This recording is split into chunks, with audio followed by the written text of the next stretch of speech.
Professor Salman Rawaf. His topic about available vaccine, validity, effectiveness, side effect, WHO registration. Can I start, please? شكرا جزيلا سيدي الفاضل. Let me share with you the slide if I can find it. I think these are, yeah. Okay.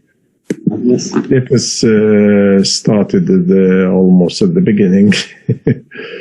No problem. Sorry about that.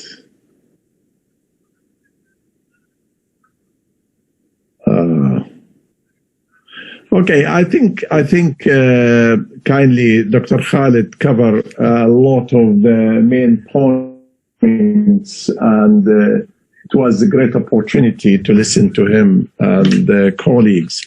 I think linking the vaccine to the school is difficult at this minute, but I'll come to this point in a second.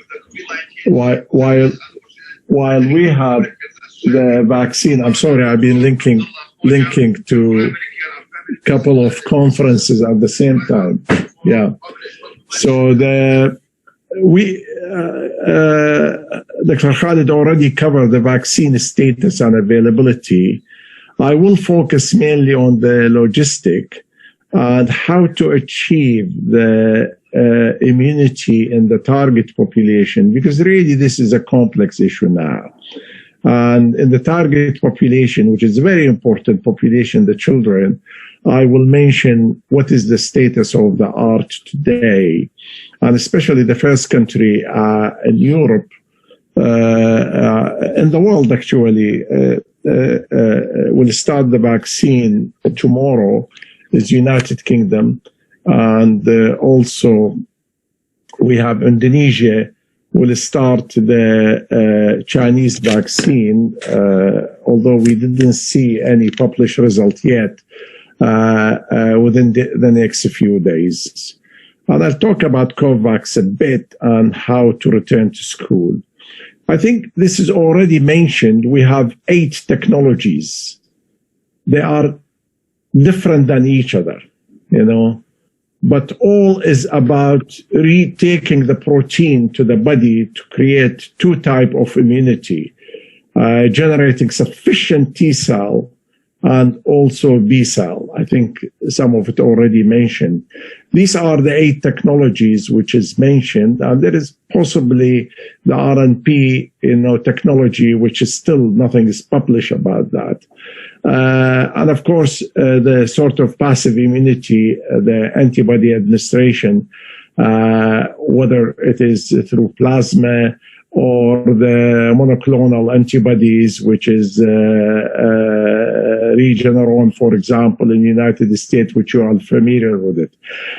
So what we're talking here about the active immunity, the passive immunity now, some of it already licensed, and it does work. So we need to remember that. And the status of the vaccine, we have these 4 now. They are actually almost within the hand of the regulator. One of these passed the first approval, which is emergency approval, and that is the one which is the German one, the BioNTech Pfizer. As I said, Britain will be the first one to the Russian one. Sputnik, actually, we don't have much information, although a clinical trial started in Hungary, Budapest, last week. Why 2 doses? Because a lot of people ask me about this question. Why do we need 2 doses? And this is the problem with the new technology. And like many other vaccine, 1 dose will generate sufficient immunity, and you may need a booster after 5 years, 6 years, whatever, depend on the type of vaccine. Once initial infection happens, this is where we give the first dose. It really, the body generates what's called the primary immunity responses, which is mainly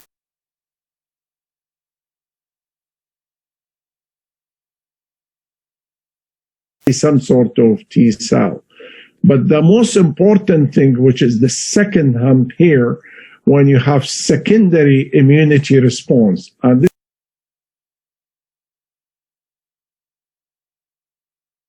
this will be sufficient enough, for the body to remember that virus. And therefore, most of these technologies, with the exception of the attenuated or dead viruses, generating sufficient memory response from the B and the T cell to kill the virus once it's entered the body. By the way, this is new technology. I think Khalid did refer to it. Is not tested long enough to say it is safe. So the issue of safety, apart from the clinical trial in the long term, it's in question. While the issue of safety in the short term, 2 or 3 months, it's there.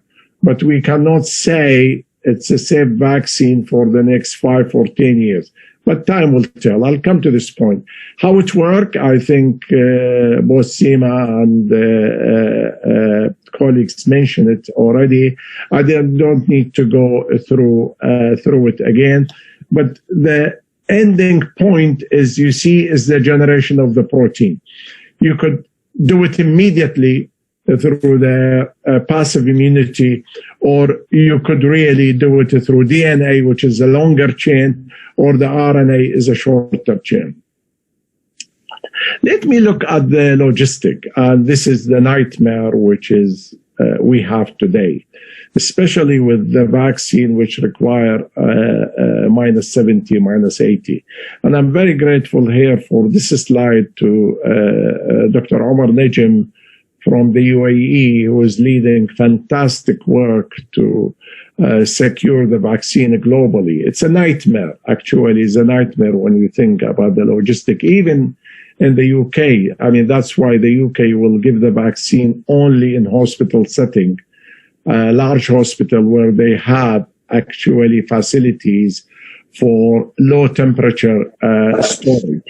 Not every hospital got it, not every place got it. It's unlikely to deliver to, say, nursing homes or indeed primary care bases. So it's all government actually facing this challenge. And rich countries may manage, and we heard about how they are modifying the airport, they're doing here, etc. I mean, we said we have these 8 technologies, but you need to think, even if all these vaccines are licensed, about 30% of the shipment require temperature minus 20, and that's a huge problem. Unlike, for example, AstraZeneca, I'm not promoting anyone. It could be kept at ordinary fresh temperature. So a lot of work is going in thinking about the reliability of these mechanism and logistic. Let me give you example on this. You see, to transfer, for example, from Belgium, where the vaccine now is produced, the AstraZeneca, the only vaccine which is licensed today under emergency license is the Pfizer vaccine. Sorry, so the transport the Pfizer vaccine from, say, Belgium to New York, an airplane like Boeing 777 can carry only 1 million doses. Imagine to distribute dosage, even all the vial available today to cover the 7 billion population of the world. We need 7,000 cargo Boeing 777. Imagine, and none of the airline got such an airplane today. And in Britain, it was easy to transport this, although it was logistic nightmare, from Belgium to London by actually Eurostar, by train. They managed to prepare at a short notice. And this is only about 200 or 300,000 doses. So show you how difficult it is. And the other things, to transfer all this around the world, because 80% of the production we are projecting to happen is happening in Europe and in the United States. All right? So the 80% needs are away from United States and Europe. And that, again, another logistic nightmare, you know, because we need to think the customer is the entire globe. So these are the challenges from approval by a regulator, and we've seen even approval by the most meticulous regulator, which the MHA are in Britain, receive a criticism from at least Anthony Fauci, although he apologized. I was writing actually something criticizing him, and he apologized, and I pulled it out. So the product and the quality assurance, how do you know that this product is kept all the way through the journey at the temperature to make sure it will be, the protein of it is not damaged? Of course, supply shortages, the production, high volume production, all these are not happening because there is no way to produce millions and millions and millions of vials on a short notice. So the reason I mentioned this is that some governments start talking about possibly the mid of next year. All this hype and expectation, people raising a lot of expectation. And that should be calmed down, you know, that the current public health measure should continue. You know, we should continue to protect ourselves. Even if the vaccine is the one which we want, all of us around the world, it's not available. And it will not be available at a short notice. I will not talk about all these things, but I think it's interesting that WHO and the security agencies, they warn about the theft and possible theft and of any supply during the routes. That's why it's really provided a huge security. And all these are, by the way, all these points mean something which is absolutely a high cost. That cost may go up to 10 times than the cost of the vaccine itself. Okay?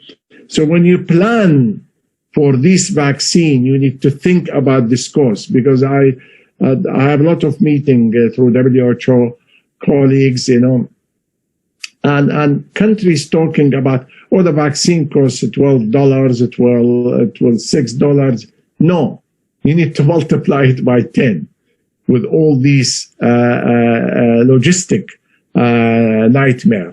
And if you look at this, I mean, again, Omar produced this from factory, crowd transmission, airplane, this is all go through all these journey to reach the inoculation. And you have a problem here, because each vial comes with a dose for between 20 to 30 people. It depends on, say 20 on average, all right? You have to dilute it, you know, and you have to give it within X amount of second to the patient. Imagine you have 20 people sitting there, and you have to do it very quickly. The people who will give it tomorrow in the UK, in about 10 or 15 hospitals, they were trained all the way over the last three weeks. Doctors and nurses were fully trained to do it. By the way, you have to repeat it twice. And we said, you know, the reason why it's twice. Imagine the whole logistic have to mention twice. You know, I just put this one as a summary of the 5 important vaccine, although the forerunner is 4, but I did mention here on the right side the Chinese. But let's give you another indication in terms of the prices.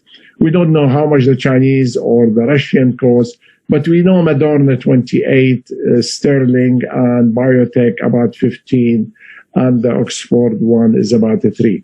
No data, as Dr. Khalid said, on safety in the short term and long term. COVAX, the alliance, which is Gavi alliance with WHO, is now 186 countries signed, including European countries, including United Kingdom. I think United States did not sign. I may be wrong. I stand to be corrected.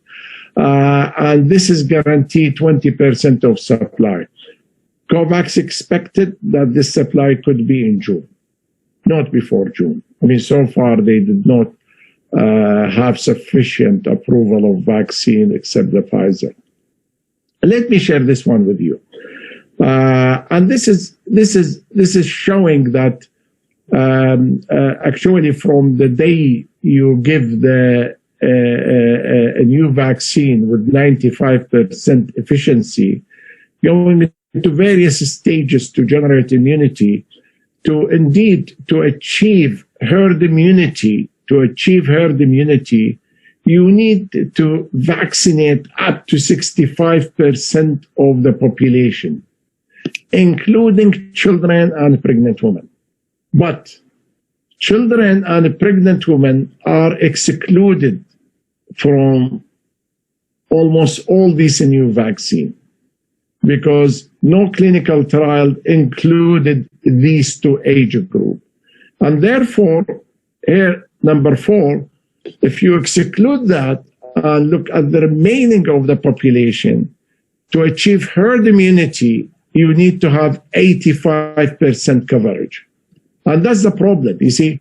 And the model here, assuming that we will only adult, but no children or maternal, that 85% is not simple, taking the percentage of vaccine hesitancy, taking the issue of logistic, taking issue of other things. Now, that raises 2 questions, which I'll just put it for discussion.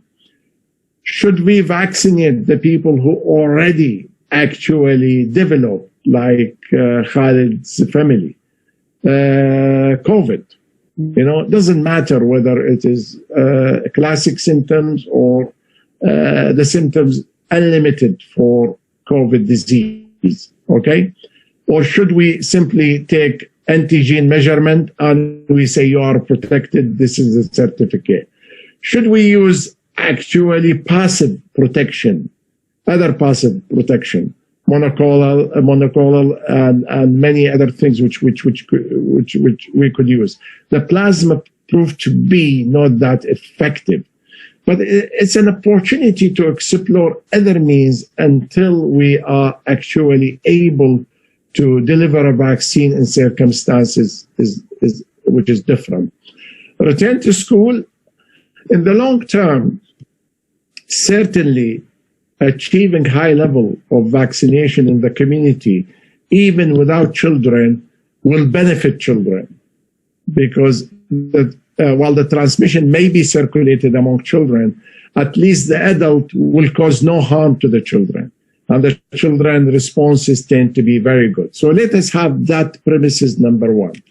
The second aspect, since they are excluded so far from the measures, which is i.e. vaccination, you know, we need to encourage children to continue with public health measures until the day that we have safe vaccine for the children.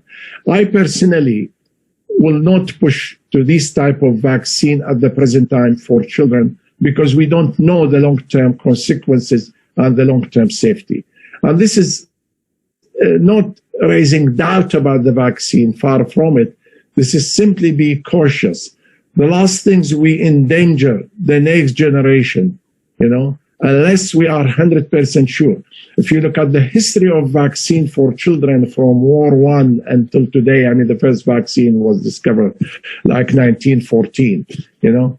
we have many years of experience and modification.